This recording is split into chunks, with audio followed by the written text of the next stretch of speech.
India में सरकारें किसी न किसी कॉन्ट्रैक्टर को चुन के उन्हें टैक्स पेयर का पैसा देके सड़कें बनाने को कहती हैं, लेकिन कई कॉन्ट्रैक्टर्स सिर्फ अपने फायदे की वजह से लालच में आके हल्का मटेरियल यूज करके खराब या फिर काम चलाऊ सड़कें बना देते हैं, जो कि थोड़े ही दिनों में टूट जाती हैं या फिर उनमें गड्ढे पड़ जाते हैं, जिसकी वजह से एक्सीडेंट्स होने के चांसेस सबसे ज्यादा होते हैं। लेकिन अब NHAI यानी कि national highway authority of India ने इसके लिए सख्त रूल्स निकाले हैं। इन रूल्स के मुताबिक अगर किसी कॉन्ट्रैक्टर की सड़क निर्धारित समय से पहले ही टूट जाती है या फिर वो सड़क खराब बनाता है तो उस पर 1 करोड़ से 10 करोड़ रुपयों तक का जुर्माना लग सकता है, और अगर उसके द्वारा बनाई गई सड़क में गड्ढे की वजह से किसी का एक्सीडेंट हो जाता है तो कॉन्ट्रैक्टर को 2 साल के लिए प्रतिबंधित भी किया जा सकता है। गाइस, आपको ये रूल कुछ खाने पीने की चीजों को लेकर काफी ज्यादा मिथ है। चलिए आज उसके बारे में बात करते हैं। सबसे पहला, ऐसा आपने बार बार सुना होगा कि हर दिन एक सेब खाने से आप डॉक्टर से दूर रहेंगे, लेकिन ऐसा नहीं है।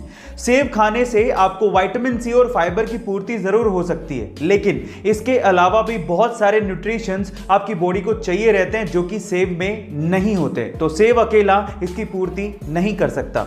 दूसरा, ऐसा कहा जाता है कि बरसात में अगर आप दही खाते हैं तो आप बीमार पड़ सकते हैं, लेकिन यह भी गलत है।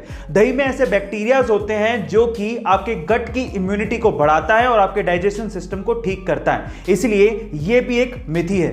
गाइस, आपको दोनों फैक्ट कैसे, यह घटना घटी दूसरे विश्व युद्ध के बाद, जब 1945 में जापान में एक लड़का अपने छोटे भाई की डेड बॉडी को अपनी पीठ पे लाद कर उसके अंतिम संस्कार का इंतजार कर रहा था।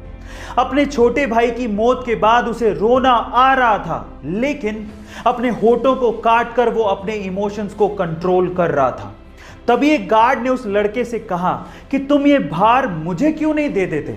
तो उसके बाद जो लड़के ने जवाब दिया वो जापान में इतिहास बन गया। उस लड़के ने कहा कि ये कोई सामान नहीं है, ये मेरा भाई है। और आज भी ये पिक्चर जापान में सिंबल ऑफ स्ट्रेंथ के नाम से जानी जाती है। गाइस, इसके बारे में आपका क्या कहना है कमेंट सेक्शन में जरूर। अक्सर आप लोगों ने हिंदू रीति रिवाजों में दूल्हा दुल्हन को अग्नि के चारों तरफ 7 फेरे लेते देखा होगा, पर सवाल यह है कि 7 फेरे ही क्यों, 1 2 5 8 फेरे क्यों नहीं? क्या इसके पीछे का रीजन जानते हैं? चलिए मैं आपको बताता हूं। इसके पीछे एक बहुत ही गहरा रीजन है।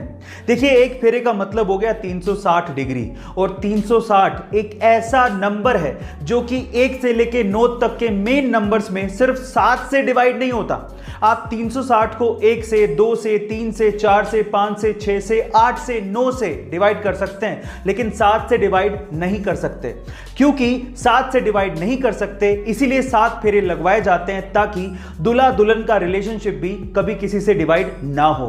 गाइस, क्या इसके पहले तक इंफॉर्मेशन आपको पता थी? और अगर नहीं पता थी तो कमेंट सेक्शन में जरूर लिखेगा। और ऐसे अमेजिंग वीडियोस के लिए शेयर, सब्सक्राइब एंड लाइक। मिलते हैं अगली वीडियो में।